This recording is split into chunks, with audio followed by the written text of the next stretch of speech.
Loans, mortgage loans, business loans సులభంగా government private banks నుండి ఇప్పించబడును. అయితే మహిళలు మన రాష్ట్ర జనాభాలో 50% మహిళలు ఉన్నారు. దేశంలో ఉన్నారు, మన రాష్ట్రంలో కూడా దగ్గర 48 చిల్లర మహిళలు మన రాష్ట్రంలో ఉన్నారు. కనుక ఇదొక అద్భుతమైనటువంటి శక్తి. వీరిని ఒక నిశ్శబ్ద విప్లవంగా మారుస్తూ సెల్ఫ్ హెల్ప్ గ్రూప్స్గా మనం తయారు చేసుకున్నాం.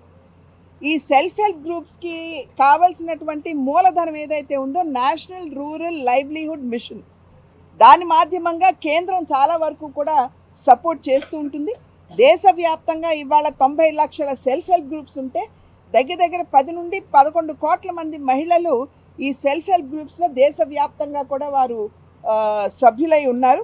అయితే వారందరినీ కేవలం సెల్ఫ్ హెల్ప్ గ్రూప్స్కి పరిమితం చేస్తూ, అంటే ఇంతకుముందు 2 లక్షల రూపాయలు వారికి లోన్ ఇస్తే ఒక గ్రూప్కి ఒక్కొక్క మహిళ 10 మంది ఉన్నట్లయితే 20,000 రూపాయలు ఒక్కొక్క మహిళకు వచ్చేది. కానీ ఇవాళ నరేంద్ర మోడీ గారు కేవలం మహిళల్ని సెల్ఫ్ హెల్ప్ గ్రూప్కి పరిమితం చేస్తూ 20,000 రూపాయలు ఇచ్చి వారిని ఏదో సంతోషపరచాలి అన్నట్టు కాకుండా వారిని చిన్న పారిశ్రామికవేత్తలుగా, కాటేజ్ ఇండస్ట్రీస్ చేసుకునే విధంగా వారిని ప్రోత్సహించాలి అనేటువంటి ఆలోచనతో లఖ్పతి దీదీ అనేటువంటి కార్యక్రమంతో వారు ముందుకు వచ్చి ప్రతి గ్రూప్కి కూడా ఇవాళ ఇంతకుముందు ఇచ్చేటువంటి 2 లక్షలు ఇవాళ 20 లక్షలు చేశారు. అంటే ఒక్కొక్క మహిళకి ఇవాళ 2 లక్షల రూపాయలు వారికి వచ్చేటువంటి అవకాశం ఉంది. ఈ 2 లక్షల రూపాయలు మహిళ ఎక్కడన్నా ఇన్వెస్ట్ చేసుకుని లేదంటే చిన్న కుటీర పరిశ్రమలు, పచ్చళ్ళు చేయటం, అప్పడాలు ఇటువంటివి చేసుకుంటూ వారి కుటుంబాన్ని వారు పోషించుకునే విధంగా. ఇది మాత్రమే కాకుండా వారిని ఇప్పుడు డ్రోన్ దీదీలుగా కూడా వారికి ట్రైనింగ్ ఇస్తున్నారు.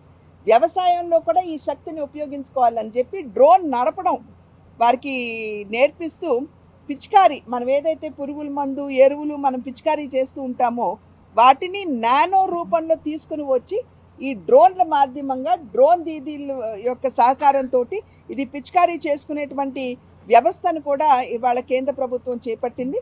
2,500 కోట్ల రూపాయలని ఇవాళ కమ్యూనిటీ ఇన్వెస్ట్మెంట్ ఫండ్ కింద దానికి కావాల్సినటువంటి మూలధనంగా ఇవాళ కేంద్ర ప్రభుత్వం దీన్ని పెట్టడం జరిగింది. ఈ కమ్యూనిటీ ఇన్వెస్ట్మెంట్ ఫండ్ ఏమిటంటే ఇది కూడా నేషనల్ రూరల్ హెల్త్ మిషన్ మాధ్యమంగానే జరుగుతుంది. కాకపోతే ఈ దీదీలు, ఈ సెల్ఫ్ హెల్ప్ గ్రూప్స్ ఎట్లయితే ఉంటారో వారికి కావలసినటువంటి సదుపాయాలు, వారు నివసించేటువంటి కమ్యూనిటీలో కావలసినటువంటి సదుపాయాలు, వాటన్నిటి మీద కూడా దృష్టి పెడుతూ దీన్ని వెచ్చించేటువంటి ఒక అవకాశం ఉంటుంది. అదేవిధంగా 5,000 కోట్ల రూపాయలు ఇవాళ బ్యాంక్ లోన్స్ రిలీజ్ చేయడం జరిగింది. ఈ దగ్గర 25 లక్షలు సభ్యులకి, అంటే 2,35,000 సెల్ఫ్ హెల్ప్ గ్రూప్స్కి ఇవాళ రిలీజ్ చేసినటువంటి ఈ ధనం ఉపయోగపడుతుంది అని చెప్పి మీ అందరికీ కూడా నేను తెలియజేస్తున్నాను. సుమన్ టీవీలో మీ పర్సనల్ అండ్ బిజినెస్ ప్రమోషన్స్ కోసం కింది నెంబర్కి కాంటాక్ట్ చేయండి.